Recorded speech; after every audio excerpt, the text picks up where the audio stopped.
என்னோட school friend தான் இந்த கேக் வந்து ஆர்டர் பண்ணியிருந்தாங்க. ஸோ அவங்க வீட்டில் எல்லோரும் மாலை போட்டிருக்காங்கன்னு சொல்லிட்டு எக்லெஸ் வேணும்னு சொல்லி கேட்டிருந்தாங்க.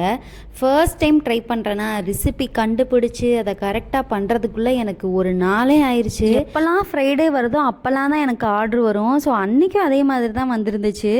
எங்கள் ஃபேமிலியில் நாங்கள் எல்லோரும் சேர்ந்து சமைச்சு சாப்பிட்லான்னு சொல்லி ஐடியா பண்ணியிருந்தோம். கடைசியில் நான் போகிறதுக்குள்ளே எல்லாத்தையும் சமைச்சு சாப்பிட்டே முடிச்சிட்டாங்க. அதுக்கப்புறம் நானும் போய் ஜாயின் ஆகி சாப்பிட்டுட்டு சரி கேக்கை கொடுக்கலான்னு சொல்லி கிளம்புனா மழை விடாமல் ஊற்றிருச்சு. ஃபுல்லாக நாங்கள் நனைஞ்சிட்டோம். அதுக்கப்புறம் போய் கேக்கையும் டெலிவரி பண்ணிவிட்டு வந்தாச்சு. கேக்கெல்லாம் செஞ்சு முடிச்சுட்டு சாப்பிட்டுலாம் பார்த்துட்டு என் ஃப்ரெண்டுக்கும் போய் கொடுத்துட்டேன். அவளும் நல்லா இருக்குன்னு சொல்லிட்டா. அப்படி சொன்னாலும் எனக்கு சாட்டிஸ்ஃபையே ஆகாது. ஒரு 4-5 வார்த்தை எக்ஸ்ட்ரா சொன்னால் தான் எனக்கு சாட்டிஸ்ஃபையே ஆகுமா? அதுக்கப்புறம் ஃபேமிலியில் இருக்க எல்லாருக்கும் கொடுக்கவும் எல்லாருமே உனக்குள்ளே இவ்வளோ திறமையா, எப்படி நீ இதை பண்ண அப்படி இப்படின்னு சொல்லி புகழ ஆரம்பிச்சிட்டாங்க. அதுக்கப்புறம் தான் அது நல்லா இருந்துச்சு, நானே அதை நம்புவேன். ஸோ என்ன மாதிரி தான் நீங்களும் ஓவர் திங்க் பண்ணுவீங்கன்னா இந்த சேனலை சப்ஸ்கிரைப் பண்ணிவிட்டு மறக்காமல் நம்ம வீடியோக்கு லைக் பண்ணிடுங்க. தேங்க்யூ, பாய்.